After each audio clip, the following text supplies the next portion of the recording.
Hi, I'm Daisy Wood Davis and I'm playing Carol King. I'm Adam Gillian and I'm playing Jerry Goffin. They've been great. We've been really lucky because we've had quite a nice amount of time.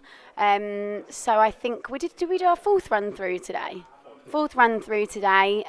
Feel like we're in a good place and looking forward to getting into the theatre. Yeah, same.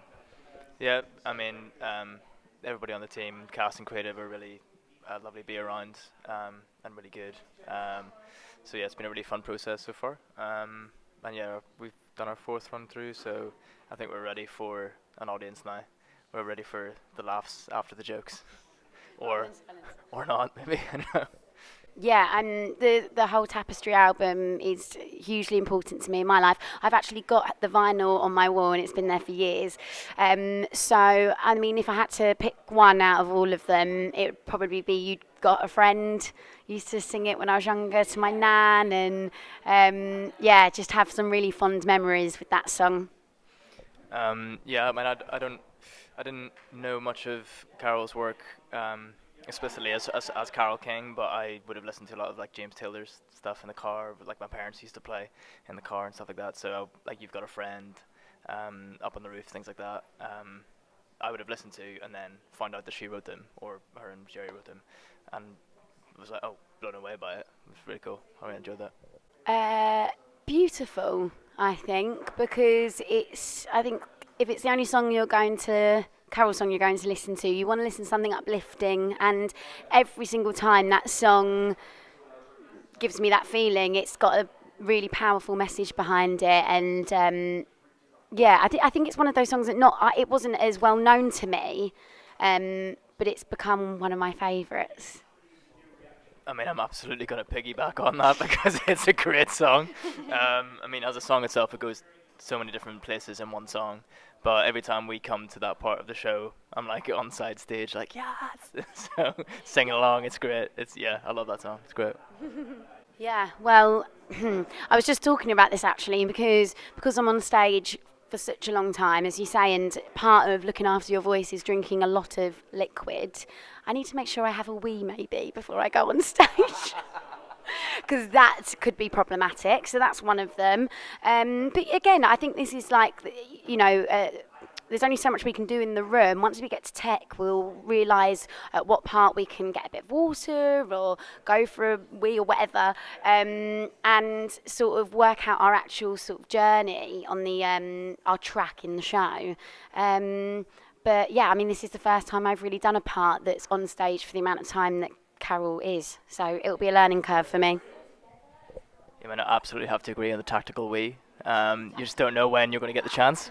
And also, if you're drinking that much water to stay hydrated, it's going to happen at some point. So, but yeah, equally, try not to chat too much. I listen to a lot of music to kind of get in the zone and get calm before I go on stage. Otherwise, I'll go on and I'll just be like, "Bleh," which is not what anybody paid for. So, yeah. Yeah, try not to throw up. Ooh, uplifting, joyful. This is really difficult for you going second, isn't it? Sorry. 10 words between us. Uplifting, joyful, a celebration, powerful, and beautiful. See what I did there? I can't believe you just did that. Interesting, thought-provoking. I'm going to put that all as one word. Did you say insightful? No. Insightful. You said joyful, didn't you? Happy. Fun. Did you say fun? No, I didn't. Fun. There you go. So, hello, I'm Laura Baldwin and I play Cynthia Weil. And I am Cameron Sharp, and I play Barry Mann. So, Cynthia is a really confident woman. She's very funny, very like brash, very sassy, and she's a very talented lyricist. And yeah, she grew up in Manhattan, and yeah, she meets Barry Mann and is kind of hesitant to fall in love with him, but does. And yeah, that's basically Cynthia.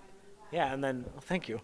And then yeah, Barry. So Barry is also from Brooklyn, sort of in Manhattan, and yeah, he writes the music in the Mann and Weil duo, and they wrote tons and tons of incredibly famous songs like You've Lost That Loving Feeling, on Broadway, to name two of literally hundreds. And Barry is a great mix of neurotic but also kind of confident and quite good with women, which is a really fun mix to play. I think, and they kind of provide a lot of the comedy, which is great because we hope anyway. We hope. You can judge that one. Does it have to be Carole King, or can it be Barry and Cynthia as well? Something from the show. Okay, you go. Oh, if it could be any song in the show, it would be Walking in the Rain. Because it's just beautiful. See what I did there? But I love Carol's Beautiful. I love that song. That one's amazing. Yeah. What would yours be? I think mine was also going to be Walking in the Rain, but I think it would be, if not that one, it would be It's Too Late, or Too Late, whatever it's called, which is the first song in the show, and I just think it's gorgeous. The lyrics are stunning. Yeah. Joyous, inspiring, fun. Like all words just like go. Heartwarming, and beautiful. Oh, yeah. I have a really hard job now. You've used 5. You can use some of mine, I'm sure. Okay, I'm going to start with heartwarming, even though it's gone. So heartwarming, I think it's uplifting, it's generous as a piece, and it's joyful and funny. It is funny, and I think it's such a well-written script that I think people wouldn't necessarily know that because they're coming to see the music, and it's such a cleverly written play as well within that musical. So yeah, we were just saying this before, but I've never worked on anything that's where the people are real and they're still alive, which is just mind-blowing, and they're still together as a couple, and it does give you a wealth of material to draw from, and you can I mean, I got super nerdy in rehearsals of reading like all the books about like everything to do with, because you can find like actually how they felt when in that exact moment that you're portraying on stage, like everything in the show happened. So yeah, it's great. Yeah. It's a gift as an actor. It really is. I mean, I almost found it harder because when you're playing someone who's fictional, you can be like, I feel like my character would do this, and you can then stand by that and be like, that's why that was my intention. Whereas with this, you have to figure out what they would do, and it's based on actual truth, and that was a challenge for me, but a challenge that I loved, and yet all the same as you, like it's a gift to play someone who is still alive and is such an inspiration to the both of us, I would say. Yeah. Saying this actually, so Leeds and Bradford are really close to my home. Like I would go watch stuff there as a kid. So, and yours is. And then Birmingham is the closest for me. And I did shows at the Alex as like amateur shows as growing up. So it's great to be on the stage and be like, I'm doing it as a professional now. But Birmingham's my nearest one. So I'm sure there will be a coach. Like my nan actually asked the other day, she asked my mom, she was like, so is the whole village going to watch? I was like, no, nan, no, we're not bussing everyone out to Birmingham. But I love that, bring everyone. Yeah. Yeah, absolutely, yeah. I guess, I mean, I started dancing and like singing all that when I was like 3. So it's been like my life goal.